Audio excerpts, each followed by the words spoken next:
नमस्कार, मैं जितेंद्र चतुर्वेदी।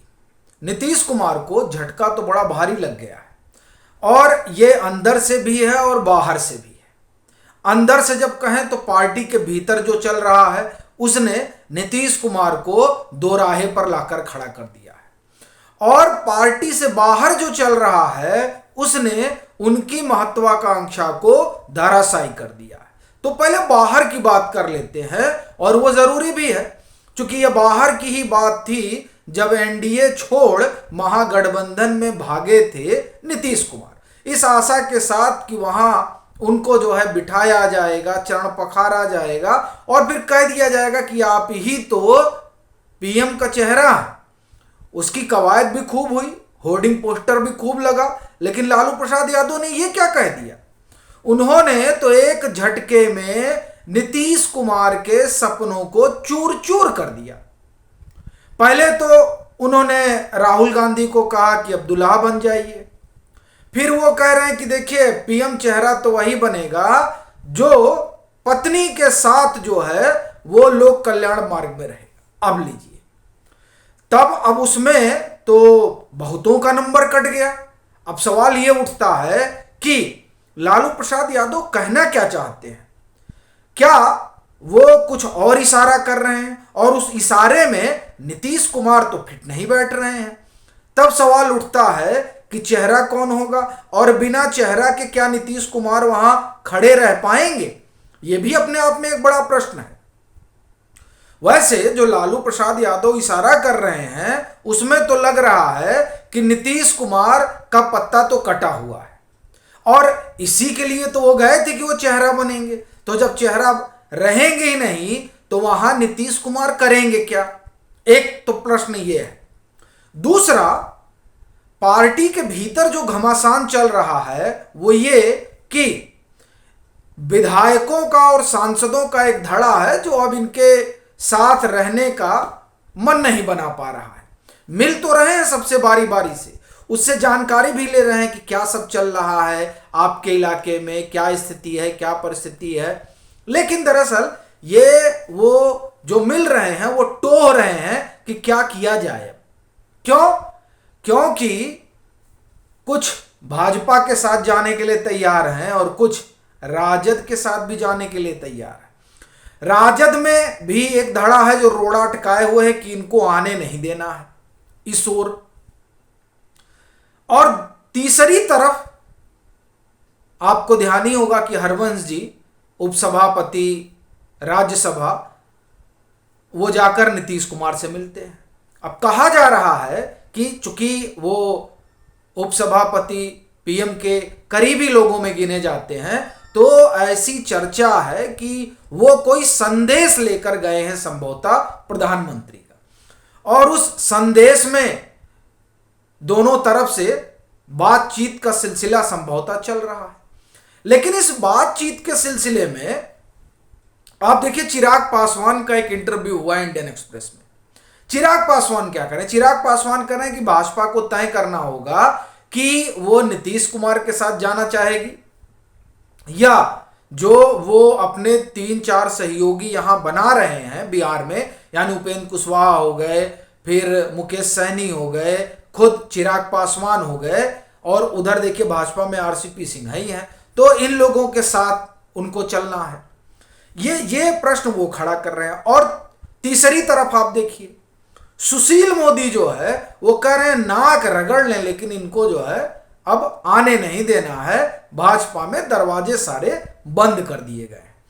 तो कुल जो परिस्थिति है वो नीतीश कुमार के सामने अब ऐसी नहीं रह गई है कि वो कोई बार्गेनिंग कर पाए, जबकि ये चर्चा आप ये कहें कि दिल्ली के सियासी गलियारों में है कि नहीं, इस बातचीत में वो कुछ बार्गेनिंग करेंगे, लेकिन जो परिस्थितियां दिखाई दे रही हैं उसमें वो बार्गेन करने की स्थिति में तो नजर नहीं आ रहे हैं, और उसके कारण हमने आपको बताया एक एक करके कि जहां गए थे वहां ठिकाना नहीं मिल रहा है। वो इस बात को तैयार नहीं हो पा रहे हैं कि इनको चेहरा बनाया जाए। जो पार्टी है उस पार्टी में ही लोग अलग अलग भाग रहे हैं, और उसमें कुछ एक लोग हैं जो अभी चाह रहे हैं कि उड़ चले हम भाजपा के साथ, कई तरह के दावे हो रहे हैं, कुछ लोग 35 कह रहे हैं, लेकिन जो भी है पार्टी के भीतर इस तरह की चर्चा चल रही है, ये बात तो ठीक है। और फिर जो महाराष्ट्र में हुआ उसके बाद से नीतीश कुमार और चिंतित हैं, क्योंकि वहां वो शायद जानते हैं, और वो जब चर्चा है तो जानते भी होंगे कि ललन सिंह की भी अपनी महत्वाकांक्षा है।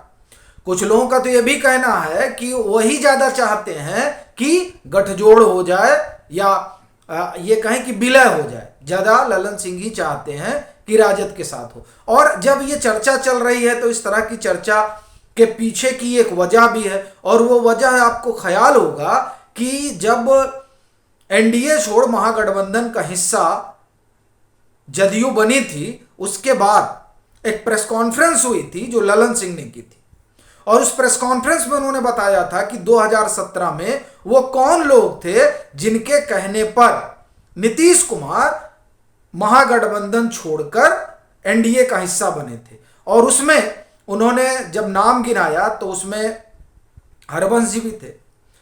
तो इसलिए हरबंश जी का जाना जो है वो एक कौतूहल पैदा कर रहा है। लेकिन जब वो 4 नाम गिना रहे थे तो उससे एक बात यह भी निकल कर आ रही थी कि ललन सिंह इस पक्ष में नहीं थे कि कम से कम हम लोग अब महागठबंधन छोड़कर एनडीए में जाएं 2017 में।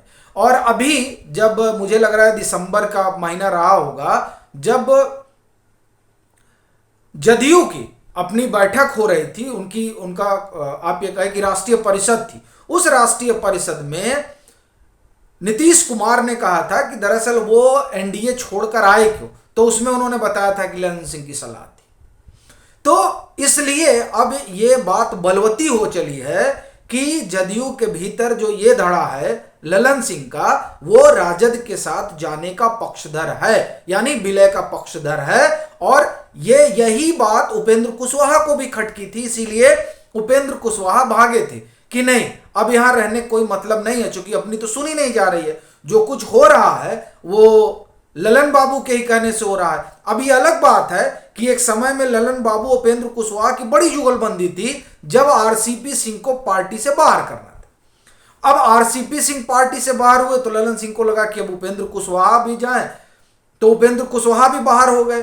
तो कुल जमा कहानी यह है कि अब जदयू की स्थिति जो बन चुकी है उसमें नीतीश कुमार इस अवस्था में तो नहीं है, पार्टी के लिहाज से मैं बात कर रहा हूं, कि अब वो बार्गेन कर पाए कि हमें ये चाहिए और हमें वो चाहिए।